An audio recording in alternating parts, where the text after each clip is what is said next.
මනුස්සයෙක් කියලා ඉපදුනහම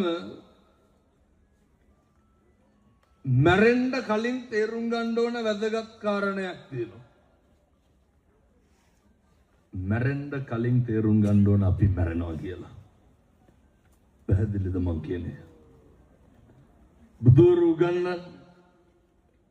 ජාතිය ජරාව ව්‍යාධිය මරණය මේ හැම කෙනෙක්ම දන්නවනේ අපි ඉපදිලා ඉන්නේ කියලා. ඕක නොදන්න කවුරුවත් ඉන්නවද නැහැ? සේරම දන්නවා.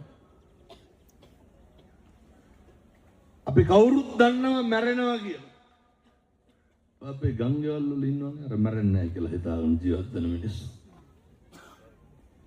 ඒ බොහොම ටික කාලයයි මේ තියෙන්නේ. අපි කවුරුවත් අවුරුදු 7-800ක් ඉන්නවද?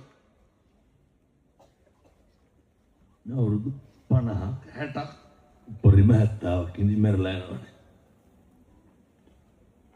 මේ අවුරුදු 70 වෙනුත් අවුරුදු 25ක් විතර අරපුවාම දඩබ්බර කාලෙට තව අවුරුදු 45ක් විතර තමයි දැනුම් තේරුම්කම් තියෙන විදියට ඉන්න වෙන්නේ. එකටම මතක තියාගන්න මේ බොහොම ටික කාලයයි අපිට තියෙන්නේ. මේ පුංචි කාලය තුල මේ ඇටකටු ගොඩක් වහගත්ත මස් ගොඩක් නඩත්තු කරන්න මොනවාද අපි නොකරන්නේ? මේ ඇටකටු ගොඩක් තියෙනවා, මේ මස් ගොඩක් තියෙනවා. මේක නඩත්තු කරන්න මොනවාද නොකරන්නේ? එදිරිවාදිකම් පිරිමහන්නේ මොකේද? මස් ගොඩ නඩත්තු කරන්න වෙන මොකේද? වෛරක්කාරකම් පිරිමහන්නේ මස් ගොඩ නඩත්තු කරන්න. තේරුම් ගන්න අපි හරි මුලාවකට අහු වෙලා ඉන්නේ. බුදුවරු උගන්වන්නේ අත්තාහි අත්තනෝ නත්ති. අපිට අපිවත් නැති මේ ශරීරය අපිට අපිවත් නැහැ. අපිට අපිවත් නැති වෙන ලෝකයේ තුල මිනිස් වෙලා ඉපදුනාම පුරුදු වෙන්න. ඔය වෛරක්කාරකමවත් නැති කරලා මැරෙන්න. මිනිස්සු වෙලා ඉපදුනහම පුරුදු වෙන්න තරහ ගතියවත් නැති කරලා මැරෙන්න. මම ඔය ගියා අපේ හාමුදුරු කෙනෙක්ගේ තාත්තා කෙනෙකුට පිරිත් කියන්න.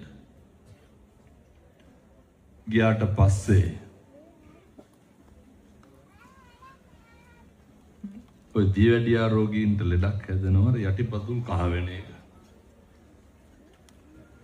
තාත්තයි කකුල් දෙකම කපන්න ඕන. ඒවා ඉතින් කර්මානුරූපව හැදෙන දේවල්. මෙතන ඉන්න කාටද දියවැඩියක් නැත්තේ? බෞද්ධයෝ රෝග තියෙනවා. තාත්තට හොඳට සල්ලි තියෙනවා, දරුවෝ ඉන්නවා, සලකනවා, බලනවා, කිසි ගැටලුවක් නැහැ. බුදුහාමුදුරුවෝ උගන්වලා තියෙනවා ජරාවට ව්‍යාධියටපත් වුණාම ඉස්සරලම අපිට අපේ ප්‍රියතමයන් නැති වෙලා යනවා. ඉස්සරලම අපිට අපි කැමති දේවල් සියල්ල නැති වෙලා යනවා. සාමාන්‍යයෙන් ගෙදරක ඉන්නකොට රැට සද්දයක් පත්‍යක්